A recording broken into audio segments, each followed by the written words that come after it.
Welcome to it's my world. இன்றைக்கி நாம் சினை இட்லி பார்க்க போகிறோம். சினை அப்படின்னா கர்ப்பம் தரித்து இருக்கிறது இல்லையா? குழந்தை உண்டான அந்த மிருகங்களுக்கு நம்ம சினை மாடு அப்படியெல்லாம் சொல்கிறது உண்டு இல்லையா? ஸோ சினை அப்படின்னா ஸ்டஃப் பண்ணி இருக்கிறது நம்ம சினைங்கிற வார்த்தையோட அந்த காலத்தில் சினை இட்லின்னு செஞ்சுருக்காங்க.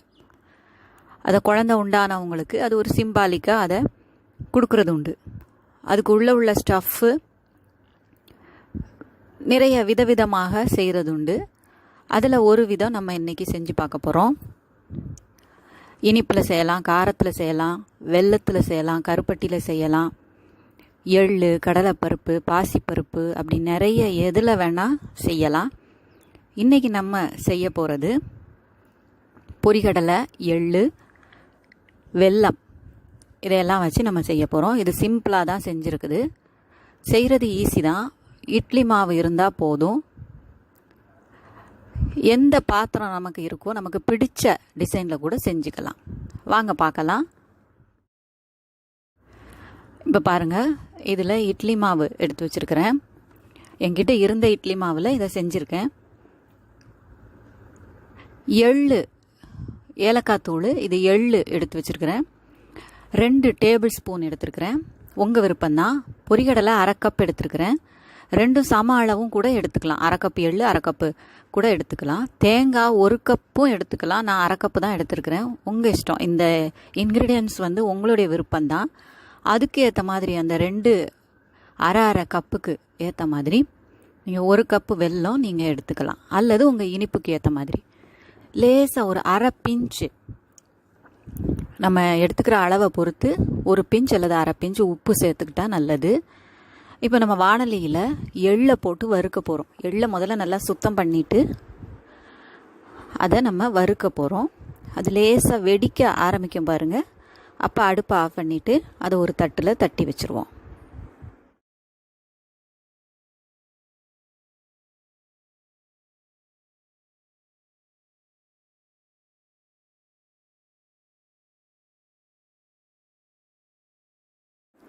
இதோ வெடிக்க ஆரம்பிக்குது பார்த்தீங்களா? ரொம்ப வெடிக்க விட்டோம்னா வெளியில் செதறிடும், அவ்வளவும் நமக்கு இருக்காது.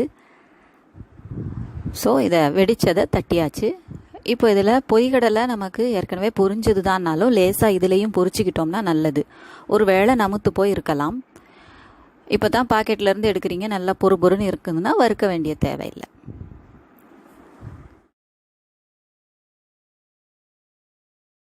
அதையும் ஒரு கப்பில் நான் எடுத்துக்கிட்டேன் வறுத்ததை. இப்போது முதல்ல எள்ளை மட்டும் மிக்ஸி ஜாரில் போடுறோம்.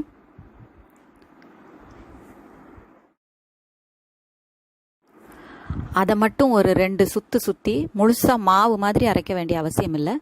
2 சுற்று சுற்றி எடுத்தால் போதும். அது உடைக்கிற மாதிரி.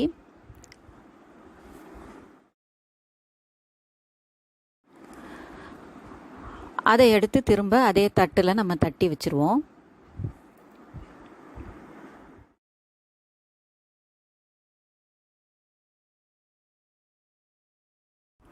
அதை மாதிரியே பொரிகடலையையும் நம்ம இப்போது ஜாரில் போட்டு பொடிக்க போகிறோம். இதை ரொம்ப மாவும் ஆக்க வேண்டாம், ரொம்ப ரவையாகவும் இருந்துட வேண்டாம். இப்போ ஜாரில் போட்டு ஓரளவு பொடி பண்ணி எடுத்துப்போம். வாயில் தட்டுப்படுற மாதிரியும் இருக்க வேண்டாம். ஏலக்காய் இருந்தால் 2 ஏலக்காய் சேர்த்துக்கோங்க. ஏற்கனவே பொடி இருக்கிறதுனால நான் அந்த ஜாரில் சேர்க்கலை, கடைசியில் சேர்த்துக்க போகிறேன். இதை மாதிரி பொடி பண்ணிக்கோங்க. அது கூடவே இப்போ எள்ளையும் சேர்த்து கலந்துக்க போகிறோம். அது பாட்டு இருக்கட்டும். இப்போது அதை கலந்து வச்சாச்சு. இப்போ நம்ம வாணலியில் ஒரு ஸ்பூன் நெய் விட்டு தேங்காயையும் வெல்லத்தையும் சேர்த்து கலந்து வதக்க போகிறோம்.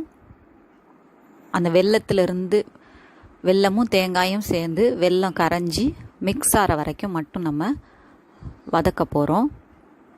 நெய் சூடாயிருச்சு.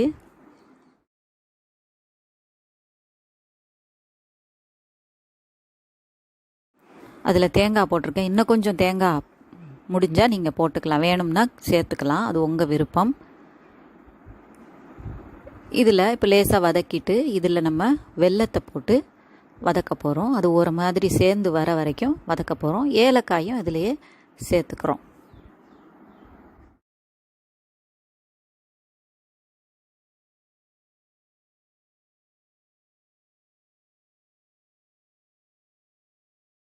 இந்த நேரத்தில் கொஞ்சம் அந்த ஒரு பிஞ்ச் இல்லாமல் அதில் கொஞ்சம் லேசாக நம்ம உப்பு சேர்த்துக்க போகிறோம். உப்பு தெரியக்கூடாது. அதே சமயம் உப்பே இல்லைன்னாலும் அது அவ்வளோ டேஸ்ட் இருக்காது. பட் இட்லி மாவில் நமக்கு உப்பு இருக்குங்கிறதுனால ரொம்ப உப்பு இதில் சேர்க்க வேண்டிய தேவையில்லை. இதை பாருங்கள், ஓரளவு இழகி ஒன்று சேர்ந்து வருதா? இந்த நேரத்தில் அடுப்பை ஆஃப் பண்ணிவிட்டு அந்த 2 பொடியையும் சேர்க்க போகிறோம்.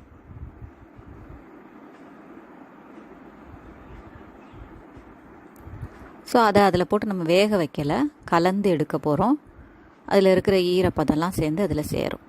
அப்படி இருக்கும்போது நம்ம இந்த மாதிரி பதத்தில் நமக்கு இருக்கும்போது இட்லியில் பரவலாக தூவுறதுக்கு வசதியாக இருக்கும். இதுலேயே நிறைய கார வகைகளும் இருக்குது ஸ்டஃப்டு இட்லியில், அதாவது சினை இட்லியில். அதெல்லாம் நம்ம அடுத்த இதில் பார்க்கலாம், இன்னொரு நாள் பார்க்கலாம். இப்போ நம்ம இட்லிக்கு அங்கே தண்ணி கொதிக்கிறதுக்காக வச்சாச்சு. அது சூடாயிட்ருக்கு. அந்த நேரத்தில் இட்லி பானையில் வைக்கிறதுக்காக இட்லி தட்டில் நெய் விட்டு தடவிக்கிறேன்.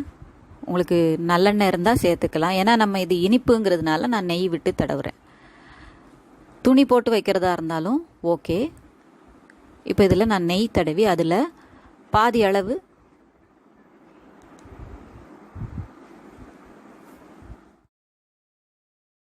அந்த கலவையையும் பக்கத்தில் எடுத்து வச்சாச்சு.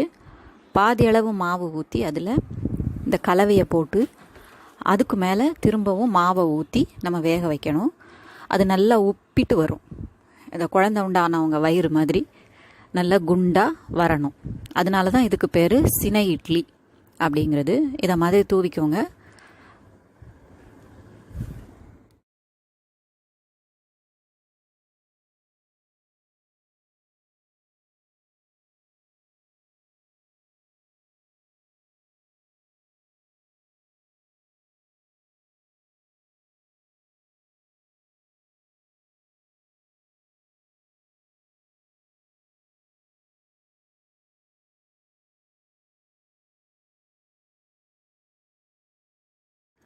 இதை மாதிரி எல்லா குழிலையும் அரை மாவு ஊற்றி அந்த கலவையை போட்டு அதுக்கு மேலே இதை மாதிரி மாவை போட்டு அதை கவர் பண்ணிடணும். தண்ணி அங்கே ரெடியாக பாத்திரத்தில் கொதிச்சிட்ருக்கணும். கொதிக்க ஆரம்பிக்கிற நேரத்தில் நம்ம இதை ஆரம்பித்தாதான் அது சரியாக இருக்கும். அப்போ தான் உடனே கப்புன்னு பிடிச்சி இருக்கும். இல்லாட்டி இந்த மாவு அப்படி கரைஞ்சி அங்கேயும் இங்கேயும் ஓடிடும், ஷேப்பும் ஒரு மாதிரியாக ஆயிரும். ஸோ இதை பாருங்கள் எப்படி கொதிச்சிட்ருக்குன்னு. அதில் அப்படியே நம்ம வச்சு மூட போகிறோம். நம்ம வைக்கும்போதே நல்ல நீராவி அதில் இருக்கிற மாதிரி பார்த்துக்கணும், ஸ்டீம் இருக்கணும். இதை நம்ம குழியில் தான் ஊற்றணும்னு இல்லை, குழித்தட்டில் தான். இதை மாதிரி டோக்லா பிளேட் இருந்தாலும் சரி, அதில் சுற்றி நெய்யை தடவிக்கிட்டு நம்ம அதில் இந்த மாதிரி ஒரு லேயர் மாவு, பாதி அளவு மாவு ஊற்றிட்டு அதில் இந்த கலவையை அப்படியே ஃபுல்லும் தூவி அதுக்கு மேலே மாவை ஊற்றி அதையும் வச்சு நீங்கள் கேக் மாதிரி கட் பண்ணிக்கலாம், பீஸா டைப்பில். இப்போ என்கிட்ட மாவு கம்மியாக இருக்குது அப்படிங்கிறதுனால அதே தட்டுக்கு மேலே நான் ஒரு சின்ன தட்டை வச்சு நெய் ஃபுல்லாக தடவி வச்சுருக்கிறேன். இதில் ஒரு லேயர் மாவை விட்டுட்டு அது வெந்துட்டுருக்குது. அந்த பக்கம் ஆரம்பிச்சிருக்குது வேக, கொஞ்சம் பளபளன்னு இருக்குது. வெந்த பிறகு எடுக்கலாம். இப்போ இதில் ஒரு லேயர் மாவு ஊற்றுறோம். இதை நீங்கள் அங்கே கீழே உள்ள தட்டில் ஊற்றுற மாதிரி நினச்சிக்கோங்க. ஏன்னா கொஞ்சம் மாவு இருக்கிறதுனால முதல்ல எனக்கு இந்த பிளான் இல்லை இதை காமிக்கணும்னு. இப்போது அந்த இருக்கிற மாவில் உங்களுக்கு செஞ்சு காமிக்கிறேன். ஸோ இந்த மாதிரி லேயர் போட்டுட்டு அதுக்கு மேலே மீதி இருக்கிற மாவை வச்சு நீங்கள் மூடிட்டீங்க அப்படின்னா, நிறைய மாவு இருந்திருந்ததுன்னா நல்லா தெரியாமல் இருக்கும். இப்போ என்கிட்ட கொஞ்சம் மாவு இருந்ததுனால அந்த உள்ள இதெல்லாம் லேசாக தெரியுது. நீங்கள் ஊற்றுனீங்கன்னா இந்த இட்லி மாதிரி அந்த அளவுக்கு அதில் தெரியாது. இது வெந்துருச்சு. இதை எடுத்து ஆற வைக்க வேண்டிதான். அதில் இப்போ இந்த தட்டை நம்ம வைக்க போகிறோம். நல்லா கொதிச்சிட்ருக்குது. அதுலேயே இதையும் வைக்கிறோம். மூடி வச்சு அதை வேக விட்டுருவோம்.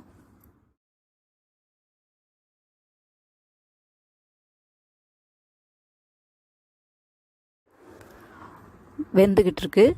இன்னும் கொஞ்சம் தான் வேகணும்.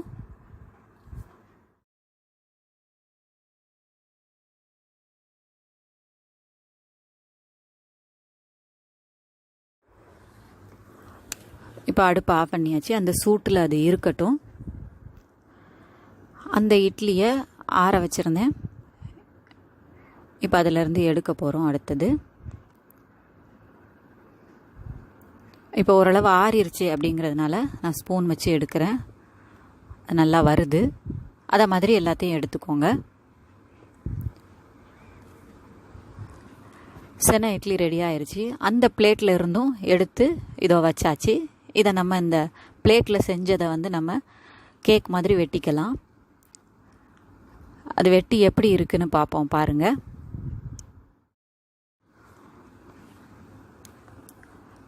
இந்த மாதிரி வெட்டிக்கிட்டோம் அப்படின்னா உள்ள அந்த ஸ்டஃபிங் தெரியும். நான் கொஞ்சமாக விட்டதுனால இங்கே வெளியிலே லேசாக தெரியுது, அங்கங்கே தெரியுது.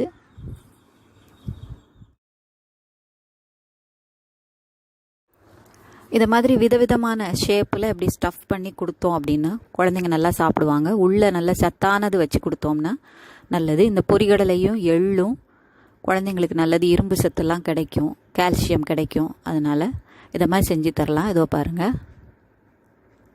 இட்லியும் அதை மாதிரி வெட்டி பார்ப்போம். செஞ்சு பார்த்து உங்கள் கமெண்ட் சொல்லுங்கள். பிடிச்சிருந்தா லைக் பண்ணுங்கள், ஷேர் பண்ணுங்கள், சப்ஸ்கிரைப் பண்ணுங்கள். நன்றி, வணக்கம். Take care.